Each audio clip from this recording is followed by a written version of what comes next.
tout le monde remarque que dans la communauté camerounaise, je peux te dire que beaucoup de personnes dans la communauté camerounaise, gabonaise, congolaise, bref, ivoirienne, beaucoup de personnes m'appellent, puisque je couvre les événements de tous ces pays-là, et me disent, mais c'est quoi tes frères camerounais là?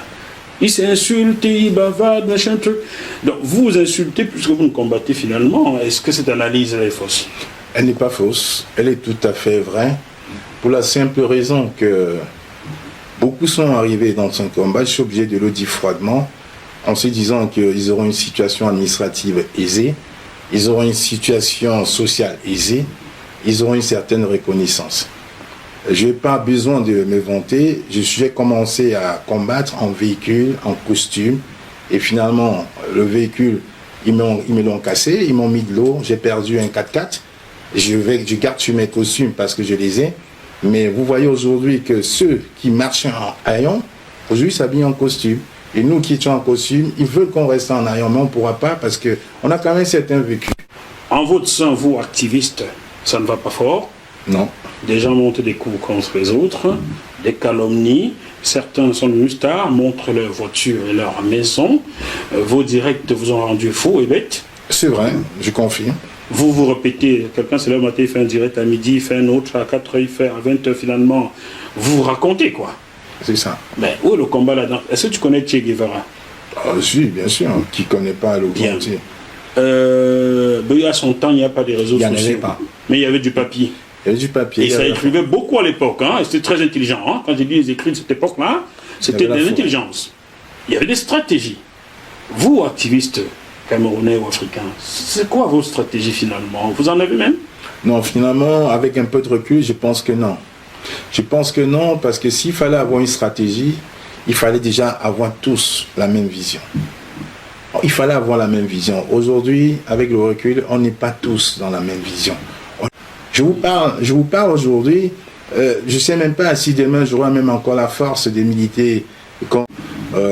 Moi, je le dis avec toute mon équipe, nous avons un leader. Et il y a beaucoup qui veulent le changement au Cameroun, mais pas avec le leader que nous avons préféré. Tu es allé en Belgique déposer une plainte en bonne et due forme. Une plainte en bonne et due forme. Alors, c'est quoi l'énoncé de cette plainte? Diffamation, calomnie, diffamation et calomnie. Contre les personnes, contre deux personnes particulièrement, je dirais le nom. Je vous ai montré tout à l'heure au début de cette émission, contre Dette Coloniale et ses complices. D'accord, donc tu as déposé une plainte contre Dette Coloniale, c'est son pseudonyme. C'est son pseudonyme, mais je connais son nom déjà, on a retrouvé son nom. Très bien, on a retrouvé. Donc c'est dommage que ça se termine devant les tribunaux, ce genre de choses. Vous vous êtes levé, soi-disant, pour faire changer les choses au Cameroun, et vous finissez devant les tribunaux. Ah, c'est dommage. C'est dommage, hein? C'est dommage d'être en justice, ça c'est vraiment marrant. C'est dommage quand moi je veux juste que ces personnes m'expliquent pourquoi ils ont pris 2 ans pour me saboter, 2 ans pour changer de voiture 2 fois, 2 ans pour que mes enfants soient menacés. J'ai encore les captures d'écran. Heureusement, nous ne sommes pas au Cameroun, où j'ai fait un direct, où les gens me disent donne-nous notre part d'argent. Où on m'a agressé chez moi, où on m'a agressé, j'ai une jambe à la casser, où les gens me disent donne-nous notre part, alors que j'en sais rien.